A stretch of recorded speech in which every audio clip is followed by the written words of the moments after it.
This is Things I Need to Learn in Life I Didn't Learn in School, covering everything we should know as adults that got glossed over in our classrooms. With your host, Wave News anchor, Dawne Gee. Thank you for joining me. Things I need to learn in life I didn't learn in school. We talk about topics that will help you know more in life, do better, understand better, everything that you've said, well, why didn't I learn that in school? Today we're talking about careers, getting the job you want, being happy and how to do that, especially in today's world. Right now joining me, Alecia Johnson is here from Kentuckiana Career Center. Talk about what you do and how you do it. Sure. I am a workshop facilitator. I'm an instructor. So I facilitate workshops about job readiness, like resumes, job search, and interviews. But I'm part of a larger team who also has career coaches and ops managers to make sure that we're supporting job seekers in any way that we can so that they can find a job that works for them too. Where are you located? We are in the NIA Center, so it's on 29th and Broadway. It's sort of the first/second floor. You have to go upstairs or an elevator to get there, but it's really the first floor. All right. Can anybody walk into your building? Any adult, yes. Okay, any adult can walk in. So we're in a place in the world right now that I don't ever think I've seen us in.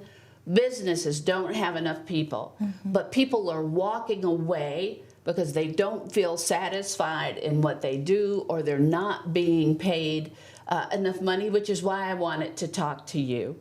So many people come and say, I don't have a resume, or I don't know how to get in and get this job that I want, or they just say, I can't find a job. So let's start at the top. If I'm looking for that job that is really going to make me happy, where do I start? I think that means you need to do some career exploration. You need to figure out what tasks do you like doing first, and then you can start to search for job titles and positions and companies that focus on those tasks. So I would do some research maybe on YouTube or career websites like ONET Online, mynextmove.org. Go ahead. Okay, say those again. Yes. ONET is ONET online, and then mynextmove.org. When you go to those websites, you can search through careers that are in high demand right now and see specific tasks that are within those positions to see if that's what you like doing. Okay, now I'm not meaning to make this difficult, but I want to make sure that we ask the questions they may help. And you said find the task that you like to do. What if you know exactly what you like to do, or you think you know exactly what you want to do, but you don't have the background in that, or the education, or the training? Is that even still possible? Yes. First, yes, I think that is still possible. We talk a lot about being realistic as well. There's sort of 3 steps: your survival job, the job that just pays the bills while you're looking for your dream job. Then you've got the transition job. So that job is doing sort of what you want to be able to do while you're in school, in training, or trying to find a mentor. And then the 3rd step is that ideal job. Wow, if you were, and this may not be possible because I'm sure it's different for every person, how long does it take to get to that ideal job? It can take a while, yes, yeah. So we have to, again, be realistic. Yes. Because it's not going to happen in a day. It might not. Right. It's important that we work our connections, we work our network. I highly recommend LinkedIn to try and find some mentors and just do informational interviews, asking people what their jobs are like, what they like doing in that position to see really if that's what you want to do. I also recommend volunteering. That's a big one to get your foot in the door and get some of that low-level experience to get you in. All right, so let's go with the basics here. Resume. I haven't done a resume in almost 30 years. I can remember they used to say, use action words to Yes. describe what you do, and it should only be one page. And, you know, some people think that you should have an objective, and some people think you shouldn't. If you don't have a resume, or even if you do have a resume, how do you make it a great one? Because that's what they're going to Yes. see. Do you even need a resume anymore? Oh, yes, you definitely need a resume. Anytime you're doing an application now, you'll have to have one. That's how I see things. That's been my experience as well in helping job seekers. All right, so what should a resume look like? What does my layout, what should it be? It should be very neat, clean, easy to read.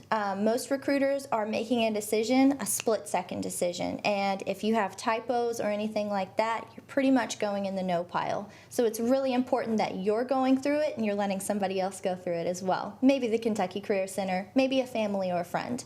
And then I also really need to bring up the applicant tracking systems, or the ATS. So when we have online applications now, they're mostly going through this computer software, the applicant tracking system. And so it's now important that our resumes work to beat those bots. And so that means it needs to be so clean and so easy to read that a computer can understand what you're trying to say as well. Oh, wait a minute. This is way new in my world. Yes. So when you send an application through email or however you do that, we have to get past a computer? Not so much email, right? But when you go onto a company website like Amazon and you say, all right, I'm applying, I love this job, I want this job, they pay well, you click apply now. And then that takes you to an external website, typically with something in the name like Workday. And then if it says workday.amazon.com, that's a computer system that is scanning your resume against the job description to see, you know, those action words you mentioned. Those are now called keywords, to make sure that the keywords in the job description are also on your resume. Oh, my goodness. I didn't even know anything like that existed. However, I bet the younger people did. Okay, so here's my resume. It needs to be clean, no problems in it. What are the important things that should go in that resume? You mentioned the objective. We're moving away from the objective statement. That's what I heard. Absolutely. I have some opinions on it, but we can save that for later. I actually recommend a summary statement now. Again, that split-second decision. If you can make a 1-sentence or 2-sentence summary talking about how many years of experience you have, what your skills are, and what that field and industry is in, then you're sold. Then the next section should be your skill section. List every skill you can think of that you have, up to about 12, and make sure that they're also in the job description. And after that, work history. All right, things are different. Should a resume still be one page?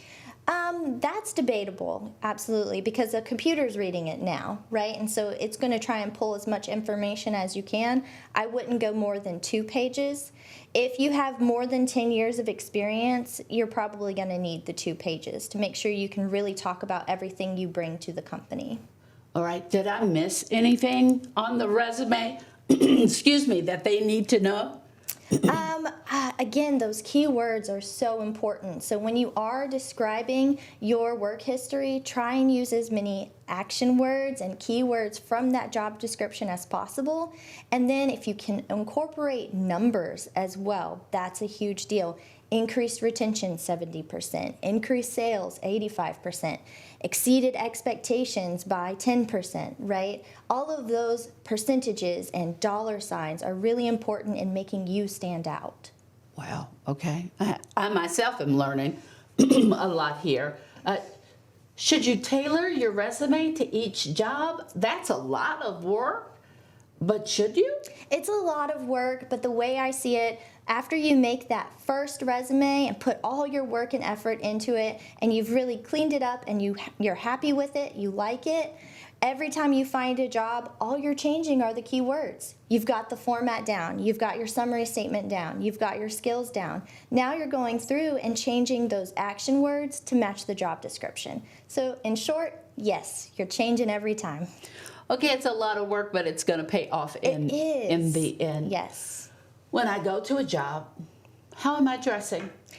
Well, you are dressing well. Even if I'm going to a job that may be in fast food or janitorial. But I believe, and this is all just me, you dress for the job you want, yes, not the job you're going to get. Yeah, I was going to bring up that statement. And that doesn't mean, right, if I want to be a nurse, I show up to my interview in scrubs. That also doesn't mean if I want to be in manufacturing, eventually a manager, eventually run my own plant, that doesn't mean I'm showing up in steel-toed boots and Dickies and jeans. I still need to dress for the part that I want, right? So we're dressing with blazers, sports coats, cardigans. Your dress or your skirt goes past your knees. Your shoes are closed-toed. You can wear, bright colors and patterns. You want to show up authentically, but you still want to show up dressed well and dressed nice. My grandfather was a stickler on shoes. Don't come in with dirty, scuffed up shoes. Yeah. I mean, he was a stickler. Like, you're not going out with those shoes. For women, like, and again, I don't know if this just changed, don't wear patterned stockings or fishnet stockings, or it should be maybe more conservative, right? Yeah. Yes, I agree with that. And then I also wanted to mention, too, can you say again what you said? Oh, clean, correct. Yes, clean. Yes, so you want to make sure that you're double checking what you're wearing, that it is clean, wrinkle-free, no tears, no stains, and then also that you're comfortable in it, that you're confident in it. Because once you get there, they might say, let me introduce you to the team, let me show you around the building. And so you want to make sure you're not adjusting your tie or pulling down your skirt or buttoning your shoes, right? All right. Anything else in my appearance? No, I don't think so. All right. What are you thinking of? No, I'm just making sure. I mean, I think about it, and I only ask because things have changed so much since I've been out there. And it's important. Nobody taught me how to do a resume in school. Maybe they do that now, but nobody taught me how to dress. I just learned, I'm old, from years and years and years and years of doing it. Yes. Okay, so we've got our resume. We're dressed properly. I'm ready for the interview. I'm sweating bullets. I don't even know what to do. What are we doing in the interview? Give us some clues that will make us stand out if we get that far. Yes, if you want to talk about change, interviews are where they've changed. So it's not always just the traditional one-on-one hiring manager and candidate anymore. Sometimes it's a panel of interviewers. You've got the HR person, you've got the manager, supervisor, you've got the hiring manager. You might even have a future coworker there on the panel interviewing you at the same time. You want to be prepared for those and thinking about respecting everyone in the room, giving attention to everyone in the room, because there's no longer just one decision maker. And then thinking about virtual interviews, right? So we've got those Zoom interviews, you've got the phone screenings now. Getting prepared for those looks like getting a headset if you need one, ensuring you have signal and service and a good charge on that device so that it doesn't die or lose signal in the middle of your interview. And then you also want to make sure that your background, you're paying attention to your background. You can, on some video software sharing services, maybe blur it out, but if you're doing it in your bedroom, make your bed. Recruiters are paying attention to the choices you make about where you're doing those. So make sure you're in a quiet space with limited distractions and make sure the lighting's good. But when it gets down to standing out, you want to practice those questions as much as you can. Think about what job you want and think about how you can stand out, usually by telling stories. These days they're asking questions like, tell me about a time when you showed initiative. Have you heard those? Oh, I've interviewed people. Yes. For the last 30 years, I've never been interviewed. And I would think that that's really hard because during the pandemic, we had people that were in positions who had been there for years and that business closed. Mm-hmm. So that's why this is so important too. You've got people my age who are not done working yet. You know, maybe they don't even have their 401k. Maybe they didn't save for retirement, so they have to go back into the workforce. So I've never been interviewed by a panel. I have never been interviewed on Zoom. So this is all different. For the younger people, they probably think that's fine. I did a talk on Zoom once, and I'll be honest here, I didn't think about my dogs. Well, in the middle of it, I'm holding my phone up and it's going really well, and all of a sudden you hear rah, rah, rah, rah, rah, in the back because they're wrestling. And in my mind, I started thinking, oh my God, I should have put them outside. Exactly. So all of that we have to think about. Yes, far in advance and ahead. And two, if you're currently at a job and you're thinking about leaving, then you have to pay attention to, where am I going to do my interview, right? Are you going to do it at your desk? Are you going to step outside? Recruiters are paying attention. They'd rather you not be outside because of wind or buses and cars and horns and all of that. So yes, you have to think really far ahead in getting ready for those. My goodness. Also, I was talking to someone that does hiring, and she said her main pet peeve is when she maybe asks people a question like, so what do you think about our whatever it is? And that person is like, you're what? Like knows nothing about the company. If you're walking into a company, part of getting ready, I believe, and she's the expert, part of getting ready is knowing about the company you're going to talk to. Yes. You have such a great benefit by researching the company beforehand. That informs the questions you can ask at the end of the interview. Interviews don't need to be interrogations anymore where the hiring manager gets to ask all of the questions. You as a candidate should be able to ask questions as well about whether you want to work there and how they're going to serve you. So do that research, find out what other people say about that company, find out if they've been in the news, and then write those questions down to ask. You also, another benefit you can get, you can look at their mission, their vision, their values, who their customers are, what are their principal core values. That way you can bring those up in your answers, right? And then it shows not only did I do my homework, but I'm a good fit for you too. Okay, so we talked about what we should do. There got to be some no-nos. What is there anything that you go, please don't do that. Don't do that, you know, if you're trying to get a job. That's one question. I want to go ahead and ask the second question to make sure I don't forget it. I also heard that as a new hire, a possible new hire, companies might look at your social footprint, that social media post that you've been putting up. Yes. So what are the don'ts? And what do we need to watch out for now that the world has changed into all this social media? Yep, hiring managers are going to Google you. Oh. They are. They're going to see if you're on LinkedIn, that I mentioned earlier. They're going to see how you talk about your job on Facebook. They're going to see what you tweet about, what movements you support. And if you show up on those social media platforms as a negative Nancy, just always complaining, they may not want to bring that energy into their company. So I usually recommend either set it to private or don't say it at all. And then some other things not to do. You don't want to ramble on in your interview. That's why it's so important that you practice beforehand. You want to make sure you know what you're saying so that way you can say it well.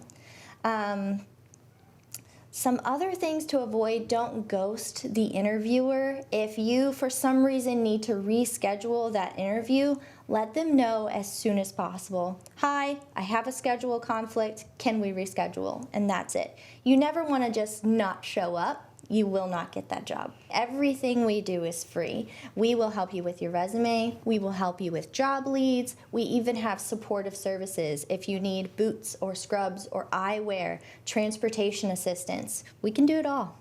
And is there, like, what if somebody comes in and maybe they have a great job and it pays well, they're just not happy? So they're doing well, they're making a lot of money. Can someone like that come in and just say, I'm looking for something different? Yep, they can come in too. We'll work with them. We are flexible on what time works for them. We can do phone call, we can do Zoom, we can do in person, whatever works for that person. And this is an employee's market right now. It is, yeah. Talk about that for a second. Just a little bit. So again, that labor market information is showing that we have more jobs than we have job seekers. And so you get to go out and put as many applications out and try and get as many bites back to make a decision about where you want to be rather than where you have to be, where you don't have to feel stuck in a box anymore. This is where all my experience has been, so this is where I have to go next. That's not necessarily true. You can fight for that transitional job or even that dream job. Okay, give us those websites again. Yes, mynextmove.org and then ONET, O-N-E-T, online. And then our website is KCCLOU. So that's KCCLOU.org. All right, and your location? We are in the NIA Center on 29th and Broadway. It is the TARC Center, so if you're riding the bus, you'll land in the back. And if you're driving, you can also park in the back. So you'll go in that back door and up the stairs or elevator to the first floor. All right, and this is open to everyone? Open to anybody and everyone above the age of 18. Wow. I appreciate what you all do. Thank you. Working with people and getting that resume, because it makes your heart kind of really go fast when you want that job. Mm-hmm. You know, you want to do well for your family. Yeah. All right, we didn't miss anything else. No. All right, I thank you. Thank you. Thank you Alecia for having Johnson us. here from the Kentucky Career Center, and they do so much. You can have that job. You can have that happy work-life balance, so I hear. You can have all of that. Hopefully you'll be back with things I need to learn in life I didn't learn in school, and hopefully you've learned today how to get that perfect job. Thank you.